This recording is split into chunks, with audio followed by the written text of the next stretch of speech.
दोस्तों, जैसे कि हम जानते हैं कि हमारे यूनिवर्स के अंदर बहुत सारे स्टार्स हैं जो हमारी नाइट की स्काई को बहुत ही ज़्यादा ब्यूटीफुल बना देते हैं और उनकी लाइफ की जो जर्नी है वो जितनी इंटरेस्टिंग है उतनी ही इंटरेस्टिंग उनकी डेथ के बाद की भी जर्नी है। जब कोई भी स्टार मरता है तो हम सिंपल जानते हैं कि उसके अंदर सुपरनोवा एक्सप्लोजन होता है और उसके बाद सिर्फ उसका कोर ही बच जाता है। एक्चुअली ये जो कोर उनका बच जाता है वो भी कुछ सालों तक जिंदा रहता है और उन कोर को हमने बेसिकली 3 कैटेगरी के अंदर डिवाइड किया गया है: मैग्नेटार, न्यूट्रॉन स्टार और पल्सार्स। अब एक्चुअली ये 3 में से कौन सा स्टार बनेगा वो उसी पे डिपेंड करता है कि जो स्टार है वो कितना बड़ा था, उसका मास क्या था और उसकी स्पिन कितनी थी, उसकी मैग्नेटिक फील्ड कितनी थी। अगर मैग्नेटार के बारे में बात करें तो उसके ऊपर मैंने ऑलरेडी वीडियो बनाई हुई है, तो आप आई बटन के ऊपर क्लिक करके वो वीडियो को देख सकते हैं। अब ये जो वीडियो है वो एक्चुअली पल्सार्स के बारे में है, तो अगर आप जानना चाहते हैं कि पल्सार्स क्या होते हैं तो ये वीडियो को पूरी देखिएगा।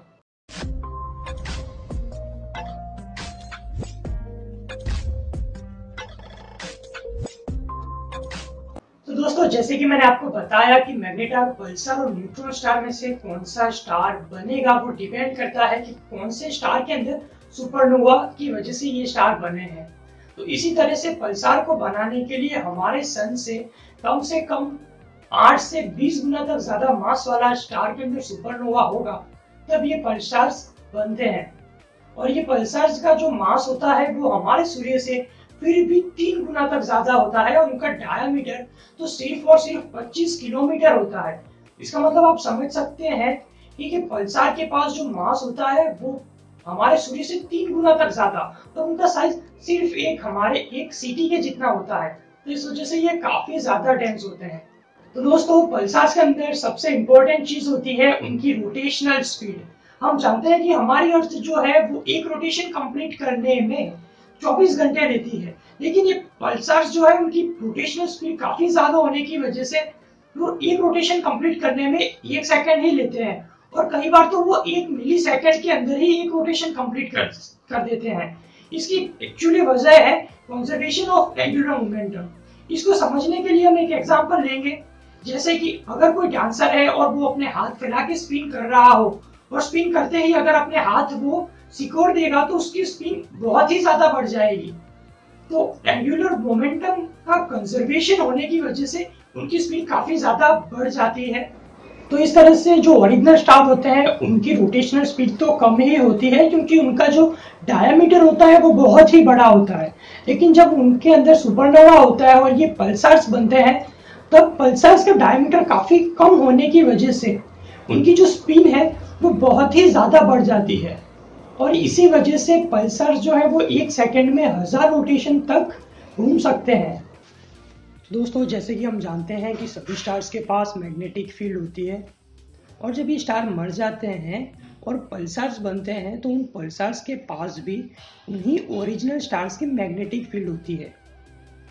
अब नॉर्मली तो जो उन पल्सार्स की रोटेशनल स्पीड है वो काफ़ी ज़्यादा होती है, उसी वजह से जो मैग्नेटिक फील्ड के नॉर्थ पोल और साउथ पोल होते हैं वहाँ से काफ़ी ज़्यादा मात्रा में रेडियो एक्टिव वेव्स निकलती है। तो चलिए दोस्तों, पल्सार्स की मैग्नेटिक फील्ड को एक एग्जाम्पल के जरिए समझते हैं। समझ लीजिए कि ये जो बॉल है वो न्यूट्रॉन स्टार है और ये जो है वो नॉर्थ पोल है और ये जो है वो साउथ पोल है। मतलब कि यहाँ से मैग्नेटिक फील्ड बाहर आ रही है और यहाँ पे मैग्नेटिक फील्ड अंदर जा रही है। तो जैसे कि मैंने बताया कि यहाँ से रेडियो वेव्स निकल रही होती है और मान लीजिए कि ये जो कैमरा का लेंस है वहां पे आप बैठे हैं और वो अर्थ है, तो अगर जैसे ही ये जो नॉर्थ पोल है वो आपके सामने डायरेक्शन होगा तो आपके पास बहुत सारी रेडियो वेव्स आएगी और हमारे अर्थ के ऊपर लगी हुई रेडियो टेलीस्कोप्स के जरिए हम उन वेव्स को मेजर कर सकते हैं। तो जैसे ही ये पॉइंट आपकी तरफ आएगा या फिर तो ये पॉइंट आपकी तरफ आएगा, आपकी जो टेलीस्कोप्स है वो बताएगी कि वहां पे कुछ रेडिएशन का जोन है, वहां से कुछ रेडियो वेव्स हमें मिल रही है। और रियल में दोस्तों जो पल्सार्स की रोटेशन है वो भी काफी ज्यादा इंपॉर्टेंट है। आप सोचेंगे कि पल्सार्स जो है वो ऐसे घूमेंगे, लेकिन रियल बात तो ये है कि कोई भी पल्सार इस तरह से नहीं घूमता।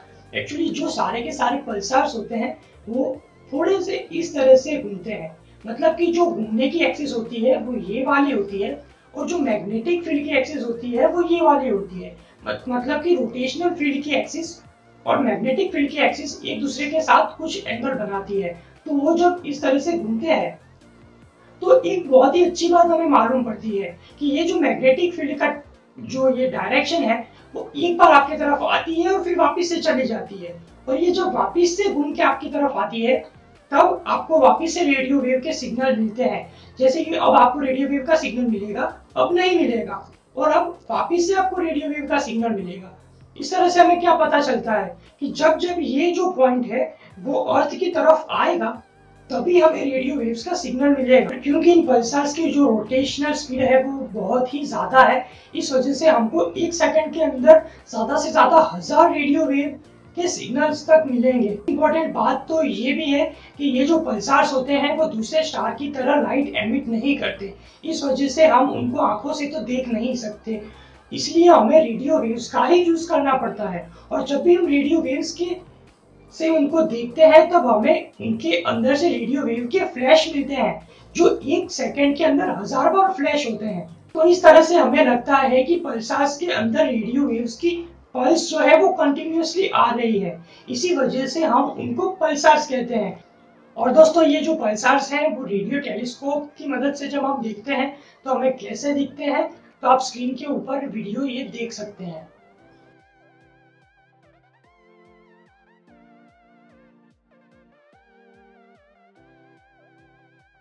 दोस्तों ये थी वीडियो पल्सार्स के बारे में। अगर आपको ये वीडियो अच्छी लगी हो तो लाइक करना ना भूलिएगा। अगर आपका कोई सलाह या सुझाव है तो आप कमेंट्स में डाल सकते हैं।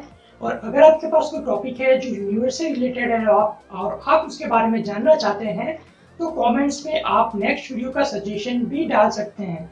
और अगर आपको लेटेस्ट अपडेट हमारे चैनल का चाहिए तो सब्सक्राइब करना ना भूलें दोस्तों। तो चलिए अब हम मिलते हैं हमारी दूसरी वीडियो के अंदर। बाय।